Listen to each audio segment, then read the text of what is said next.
Heyo everybody, Haku here with my Taboo Tattoo episode 4 review. And in this one, we start out, I'll just start right into it. So, Seigi takes down this thief and we find out that he can stay and drive for 10 minutes. And from there, we see Il return the kitten to where she found it in the alleyway. But, doesn't stay that way for long because kitten returns, kitten comes back strong. But, basically, after that, Il goes and attacks. We see Lisa in her apartment with a bunch of dudes playing games or whatever that are part of her squad or whatever. Il busts in, takes them all out, and Lisa uses her lipstick to activate her ability.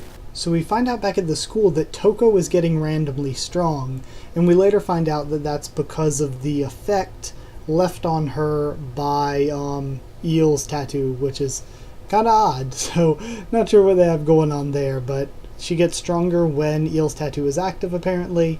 And then Tom calls in the attack, of course. Izzy's troll on Touko was pretty cool. I thought it was really, really funny, though, the scenes where both Izzy and Seigi were asking to leave early. Both of those scenes were really funny. But basically we have the fight between Il and Lisa's power is combustion, and we also have Laka setting a trap for Izzy to keep her from going there. Then Seigi actually shows up at the trap and he's immune to the noise canceller. But he runs on ahead to try to go save Lisa, and he finds the apartment full of the dead guys, which really freaks him out. It's kind of like shit finally getting real for him, you know? And of course, we have the rooftop that Izzy's on explodes, but of course we find out later she's perfectly fine. I mean, she's one of the main characters. We expect her to be fine at this point, I would assume. And Il is confronted by Seigi, but she just blows him back off the roof, and Tom saves his ass. Tom's hilarious. I freaking love him. All of his comedy this episode was really good, as usual. So Laka and Il escape with Lisa and take her back to their place. Then we have some boring Touko stuff. Just honestly some boring and pointless Touko stuff. Then we have a scene where we find out that Laka was a former med student, and he patches up Lisa's wounds. And then we have more annoying Touko stuff. Then Touko and Seigi show up to the house base, whatever, and Seigi is handcuffed and they're trapped down there to keep him from running off and joining in the fight. But he pulls a stupid. We have more stupid Touko stuff, and risks his life by knocking Tom out and escaping.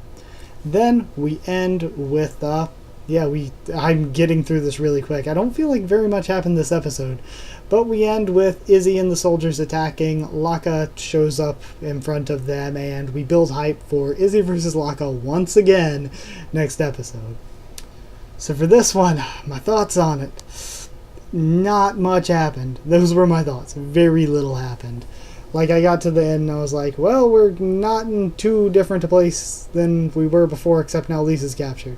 So I guess some stuff happened, but still, there was like a few minutes of important stuff and then a lot of annoying Touko stuff. Touko, I swear, is like one of those characters, you know, the generic character that's like, there's a bunch of serious life or death stuff going on, but I'm gonna care about my high school, middle school crush or whatever, which is super freaking annoying.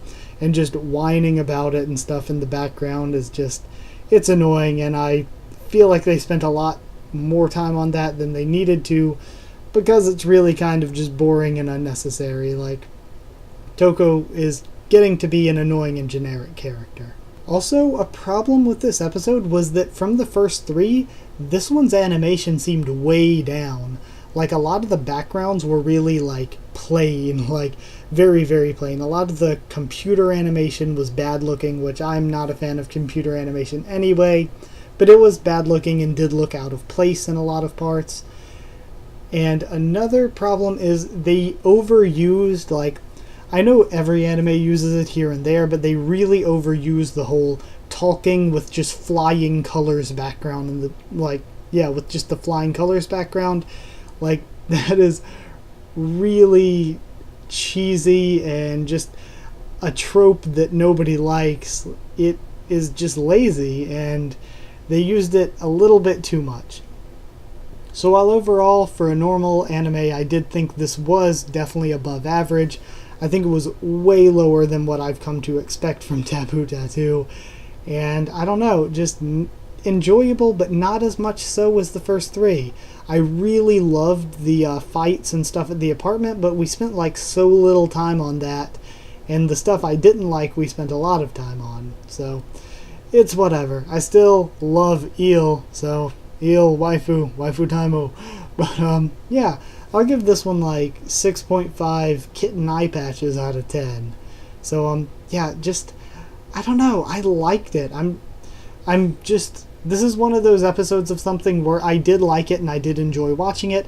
I'm just being critical because while I did personally like it, I do see that there are some things in it that objectively were not very good. So yeah, I hope you did enjoy this review.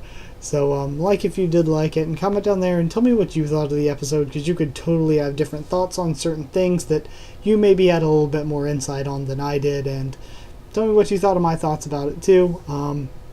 Subscribe for more Taboo Tattoo, 91 Days, Fukigen and Mononoke, and One Piece, and a bunch more. And follow on Twitter for updates if you want as well. And that's it. So thank you for watching again this week, and I will see you all next time.